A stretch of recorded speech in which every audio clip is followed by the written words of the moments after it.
Hi, this is Dr. Lillian McEnery, and I am here with you giving you an overview of the constructed response example and practice for the Science of Teaching Reading test.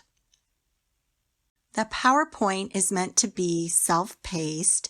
You can go through it at your leisure and do the different exercises a little bit at a time. I want to give you a little bit of background on the Science of Teaching Reading test. It's comprised of 90 selected response items. They'll have single question items as well as one constructed response item. It is about a 4-hour and 45-minute testing time for the test, so you do have ample time to take the test. The people required to take the test are the early childhood EC through grade 3, the core subjects with Science of Teaching Reading early childhood through grade 6, the core subjects with Science of Teaching Reading grades 4 through 8, the English Language Arts and Reading with Science of Teaching Reading grades 4 through 8, and the English Language Arts and Reading Social Studies with Science of Teaching Reading grades 4 through 8. So the test will be administered for the very first time on January 1st, 2021. I want to start by saying that your coursework at UHCL has really prepared you well for this exam. You've really been given a pretty deep knowledge well of instructional strategies and activities, TExES, and assessment tools for looking at foundational reading practices. We've also prepared you for building that bridge between collecting data on a particular student and then coming up with instructional strategies that address what the data shows you. This test does allow you, and we encourage you to really approach things when you're given data on a student to look first for their strengths in terms of the data that you're given, and then use those strengths to really help the student in areas of need. So you have this. Do not stress. So the framework and weighting of the test covers 4 domains. It looks at reading pedagogy, ways of teaching reading. It looks at reading development and foundational skills. So it looks at things like phonemic awareness. It looks at phonics. It looks at the different types of things that have to be in place for students to really be proficient readers. It also looks at reading development, comprehension, and it looks at an analysis and response where you are going to be required to respond to particular scenarios and given data on one particular student. On this slide are the domains that are covered, and it breaks it down a little bit more. So you might be thinking, well, what is meant by foundational skills and what is meant when they say comprehension? So this chart helps to break it down for you. I want you to notice that domain 2, the reading development piece, looking at phonics and oral language and phonemic awareness, phonological awareness, and reading fluency really do comprise a large part of the test at 43%. So I would say, given that those domains are so prevalent, I would say that pulling out your notes, pulling out your previous textbooks that have covered some of those areas would be good to review and to make sure that you are familiar with terminology dealing with those different domains. So in this sample assignment, we're focusing on a first grade student named Julia, who is 6 years old. Her primary language is English. And the data that we are sharing with you in this PowerPoint were collected during the first 6 weeks of the school year. So she's early in first grade. So you're going to do, really your charge is to think about your knowledge of reading pedagogy and how foundational reading skills come into play as children learn to read and write. And you're going to think back on the TExES also that are applicable, especially to first grade in this particular instance. What you will do is you'll identify one need that you see that the student demonstrates in relation to the foundational reading skills. So you're going to read through the little scenarios that are given. You're going to look at the data. I would recommend looking it over a few times. It's not too lengthy. So if you look it over several times, it will help you to get a really firm understanding of what's being asked of you. Then you're going to think about the data and you're going to say, what is it that this child needs? Where is there a gap that exists for this child? And what instructional strategy or activity might I come up with to help this child? So basically, that's your primary charge in this constructed response. So the sample constructed response question really does require that you write an essay of sorts. Now, when I say essay, I don't mean like 4 or 5 paragraphs, but you do need to have 2 or 3 paragraphs that really cover what you see as strengths for the student and what need you see, and then how you would address the need. So you will need to conform to the conventions of standard English. It should be written in your words and your original work and not copied or paraphrased from some other work. The exhibits for the constructed response question, and the exhibits are the data sources that you're going to have, are going to be in a tabbed format on the computer administered test. So you'll move along the tabs to reveal the different data sources that they are giving you to consider as you come up with ideas for what the child's needs are and what kind of instructional strategies you would plan for that child. An on-screen answer box will be provided during the test, and that's where you'll type your response. It does allow for some editing of your response as well, and then there's a word counter that gives you the word count as you enter text into the box. So one suggested approach with this is for you to really come up with a little table after you read each data source, each exhibit. And you can do it on scratch paper.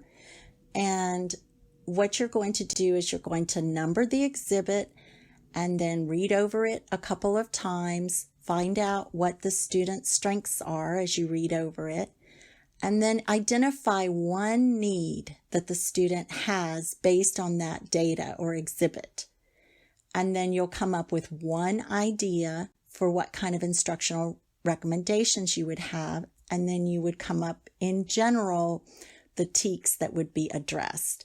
So in this section, on the TExES section, it's often enough to say fluency or developing comprehension skills or developing inferential comprehension skills.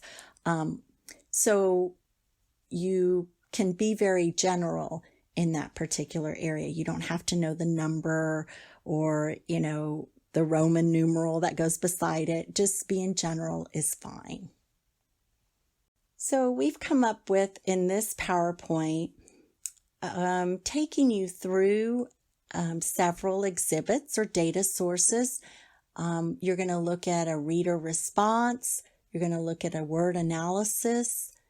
You're going to look at a fluency rubric, and you're going to look at a comprehension assessment. And as you look at those, you're going to, as I said earlier, identify strengths and identify one area of need for each of those. And so the way that we've constructed it is we're going to show you how we would go through that process of identifying those different aspects. So on the following 2 slides, some of the scoring criteria is listed because whenever we go into a task such as this, it's important to recognize, realize, be aware of how you're being assessed so that you can more carefully and more intentionally address what is being expected of you.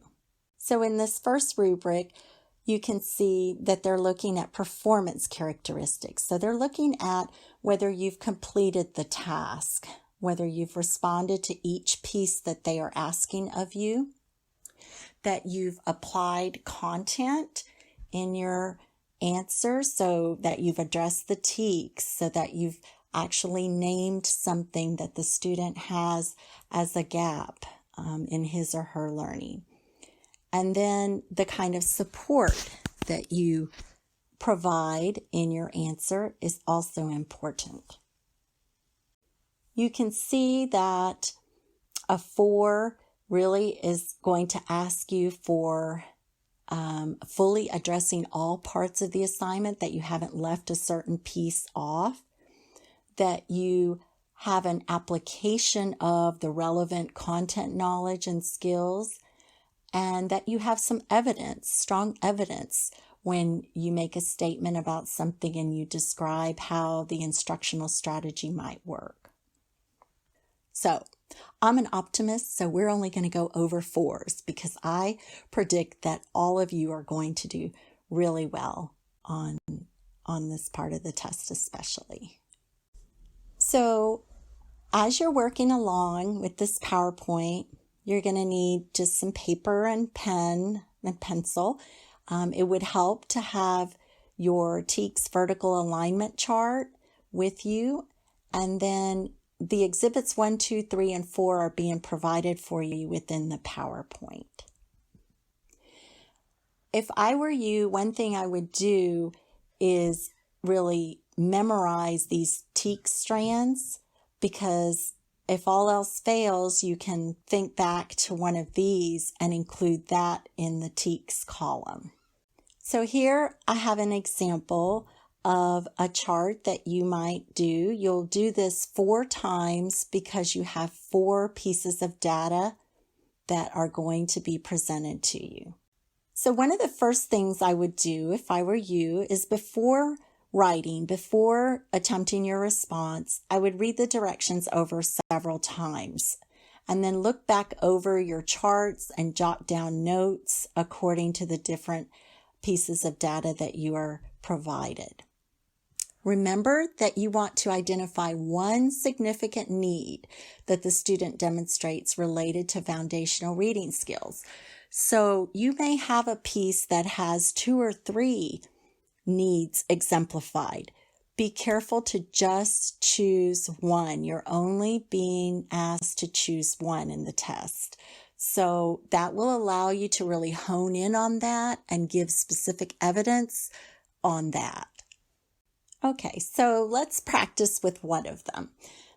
As I said earlier, the assignment focuses on a first grade student, Julia. She's 6 years old. Her primary language is English, and the data was collected, the exhibits were collected during the first 6 weeks of the school year.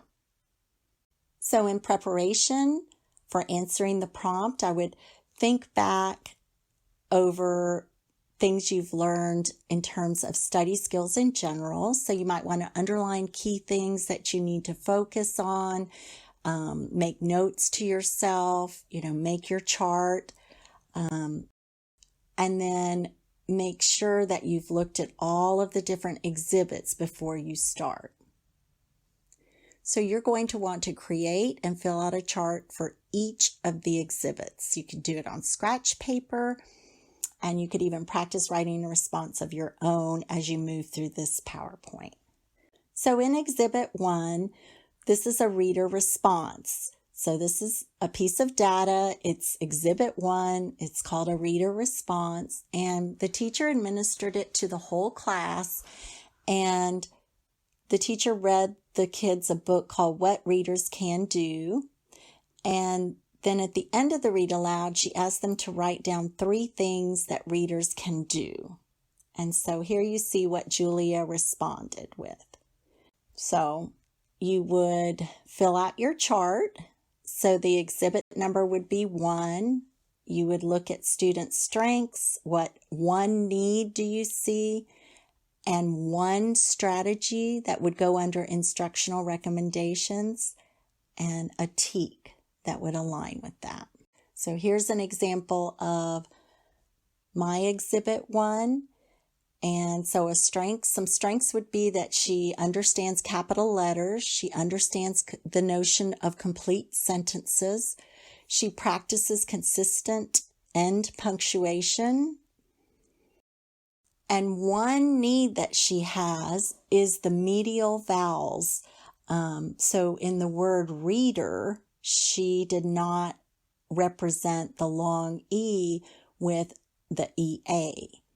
So one of the instructional recommendations would be word sorts focusing on EE and EA words.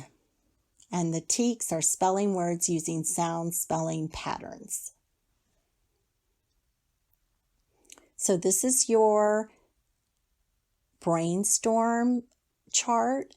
And then when I turn it into text, when I turn it into something that is going to be my response for this, it might look something like this. So it might say, based on the reader response, Exhibit 1, Julia has a firm knowledge of how writing should be structured. She addressed the teacher's prompt by stating 3 things that readers can do. So I start my response out by talking about something that Julia does well. She pulled from the text using her own words to describe things readers could do. She was willing to take chances even though she may not have been sure about how to spell certain words. She misspelled the words readers consistently throughout her text, which indicates she would benefit from instruction in the area of medial vowels and the different ways they can be represented in words.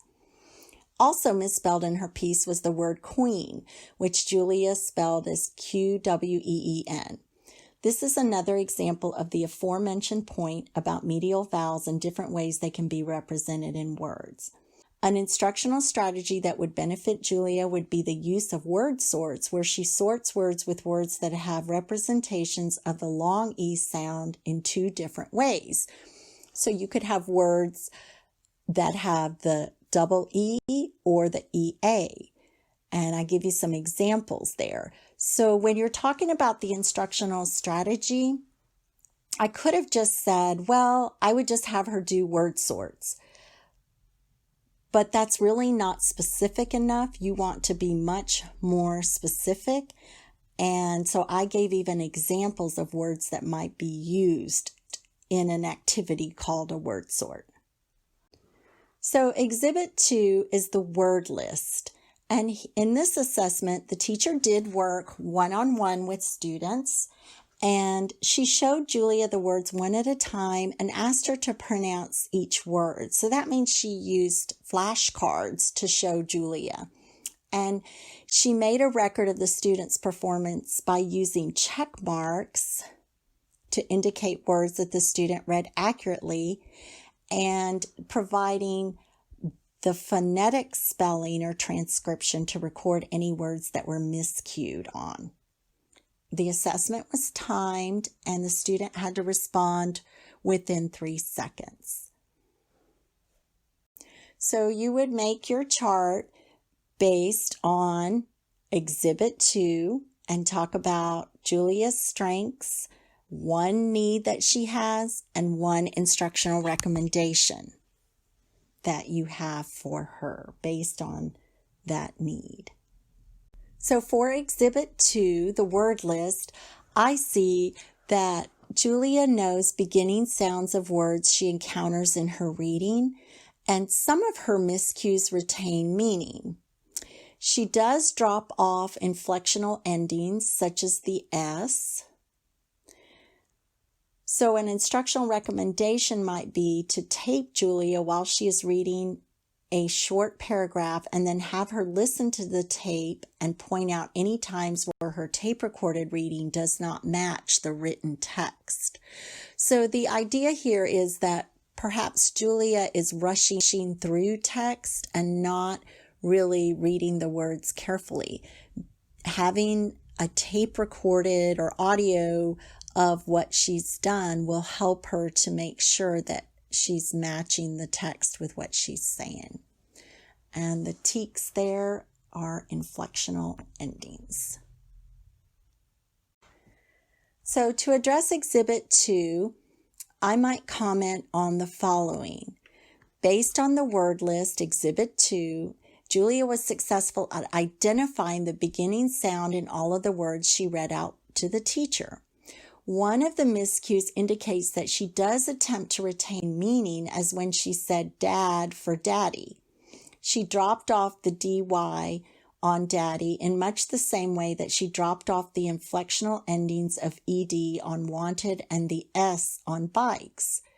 So when you're looking at these, you also want to be looking for patterns that you see. So it's always good to mention in your paragraph about the fact that the pattern may have occurred on more than one occasion. One activity that might be done is to have Julia audio tape her reading of a short passage and then have her point and match the words on the paper at the same time she is listening to her taped reading. So you see how I've taken my chart and turned my chart into my response. I think on this one you can really clearly see how those are very parallel and they really match each other very nicely. On Exhibit 3, the teacher read Julia the following story out loud. She read it to her, and at the end of the story, the teacher asked Julia 4 questions about the story. And on the next slide, we're going to see how Julia answered the questions. So on Exhibit 3, she was asked what was the name of the boy, what were 2 ways Sam tried to fly, how was Sam's problem finally solved, and what did Sam learn about being able to fly. So we want to look at, she got problem resolution and inferential problem resolution correct, but she did miss the name of the boy, and she missed the theme or the lesson or the evaluative piece. So those are some things that I can choose to focus on. So again, you're going to make your chart. Here, we look at a strength as her ability to answer problem resolution questions. Her needs are to identify names of characters and probably most importantly, inferring, identifying themes. So that's the one that I'm choosing. So I can have more than one thing on my chart, but you'll see when I write about it that it's going to be just one that I've chosen. And so because I've chosen inferring, identifying theme, it's going to be the use of photographs of interesting events to reteach inferring, to show student a photo of children gathered around a birthday cake, and then ask the child, what can you infer from the picture? Do we have clues in the picture that help you with that answer? So you can do that with repeated photographs, have them work in groups, you can have them work individually to come up with inferences based on what they see in the photograph. And so the TExES there is to make inferences and use evidence to support those inferences. All right, so based on that Exhibit 3 chart, I came up with the following. Based on the comprehension questions Julia answered, she did a good job of comprehending aspects related to the problem and resolution in a story. So I pulled that straight from my strengths column. She was able to identify that Sam tried different things to try to fly, such as jumping from the box and the bed to try to fly. So here I've given specific details from what she was able to do. Julia did miscue on the name in the story, calling Sam Stan throughout the reading. This was a literal miscue and could be due to her reading too quickly and not paying attention to the entire word as she reads. This quick pace to her reading at times shows up on other assessments as well, such as her Fluency Rubric in Exhibit 4 and the word list on Exhibit 2. So here I am showing cross-checking with other exhibits to say there's a pattern. So as you go through these exhibits, you want to be looking for patterns and ways that you can connect the exhibits and the data from the exhibits. The area of theme was one where Julia could benefit from additional instruction. Okay, that's a key sentence there because I am saying this is what I've chosen to be my major area that we're going to focus on for this child. Theme deals with inferring and is a first grade TEK. In terms of comprehension, one instructional strategy that could be used for addressing theme is to have the teacher create a graphic organizer. So it has a middle circle with theme written at the top, and then circles coming out from that talk about evidence from the story. So together, the class or the student could work through a fable that is familiar to them, such as the Three Little Pigs. The teacher could write the following in the theme circle, which is one of the lessons from the Three Little Pigs. Take the time to do things the right way. And then the class or the child could brainstorm the events from the story that provide evidence for this theme. So 2 additional fables that might be covered are the 2 listed here. That's not a necessary piece to put into your response, but if you happen to know some titles, you can add them as part of your response. All right, so based on that Exhibit 3 chart, I came up with the following. Based on the comprehension questions Julia answered, she did a good job of comprehending aspects related to the problem and resolution in a story. So I pulled that straight from my strengths column. She was able to correctly identify that Sam tried different things to try to fly, such as jumping from the box and the bed to try to fly. So here I've given specific details from what she was able to do. Julia did miscue on the name in the story, calling Sam Stan throughout reading. This was a literal miscue and could be due to her reading too quickly and not paying attention to the entire word as she reads. This quick pace to her reading at times shows up on other assessments as well, such as her Fluency Rubric in Exhibit 4 and the word list Exhibit 2. So here I am showing cross-checking with other exhibits to say there's a pattern. So as you go through these exhibits, you want to be looking for patterns and ways that you can connect the exhibits and the data from the exhibits. The area of theme was one where Julia could benefit from additional instruction. Okay, that's a key sentence there because I am saying this is what I've chosen to be my major area that we're going to focus on for this child. Theme deals with inferring and is a first grade TEK. In terms of comprehension, one instructional strategy that could be used for addressing theme is to have the teacher create a graphic organizer. So it has a middle circle with theme written at the top, and then circles coming out from that talk about evidence from the story. So together, the class or the student could work through a fable that is familiar to them, such as the Three Little Pigs. The teacher could write the following in the theme circle, which is one of the lessons from the Three Little Pigs. Take the time to do things the right way. And then the class or the child could brainstorm the events from the story that provide evidence for this theme. So 2 additional fables that might be covered are the 2 listed here. That's not a necessary piece to put into your response, but if you happen to know some titles, you can add them as part of your response. In Exhibit 4, that is actually the Fluency Rubric. And she used the Fluency Rubric to look at expression and volume, phrasing, smoothness, and pace.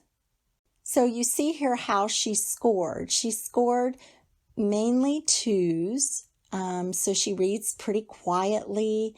It doesn't always sound like she's talking to a friend, so sometimes her reading is a little stilted. She tends to read in 2 or 3 word phrases, not looking at punctuation very carefully sometimes. And she reads with extended pauses. She does read fast sometimes and slow maybe when she's having a little bit of trouble with decoding or comprehension. So again, you have your chart here. And what you've come up with are that she's able to read like she's talking sometimes. She gains confidence as she progresses through text, and she pauses sometimes to work through a difficult word. So that's really a guess that you're making about why she sometimes goes slowly. Her needs would be to read with volume and expression, or read with appropriate phrasing. Really, all those could be lumped together into one need. And the instructional recommendation would be the choral reading of texts at her independent reading level to gain confidence and mastery. And the TEK there would be to use appropriate fluency and prosody when reading grade level texts. So here is what I've come up with based on the planning chart that I did. On the Fluency Rubric, the results indicate that Julia reads in a very quiet voice and that she has spurts in her reading where she reads very quickly, and then other spots in her reading where she reads very slowly. She tends to have some rough spots in her oral reading, and she sometimes pauses as she moves through the text. She does not yet have a consistent flow to her reading, which when addressed will help with the smoothness and phrasing in her reading. This ties in with the TEKS, which states that for grade level text, students should ideally attend to rate, accuracy, expression, and appropriate phrasing. One instructional strategy that a teacher could implement is to have Julia do choral reading of independent level text. It is important that the independent level text be used so that she can be concentrating on the accuracy and expression of her reading. So here again, you see that I've really honed in on one aspect that needs to be addressed. Sometimes the data and the exhibits will have multiple things that you could choose. Choose the one that you feel most confident about and one that you can think of a strong instructional strategy to address it. So in closing, remember you have all the tools necessary to be successful on this test. It's our hope that going through these exercises that we're providing through our PowerPoints, that you'll feel more prepared for the constructed response.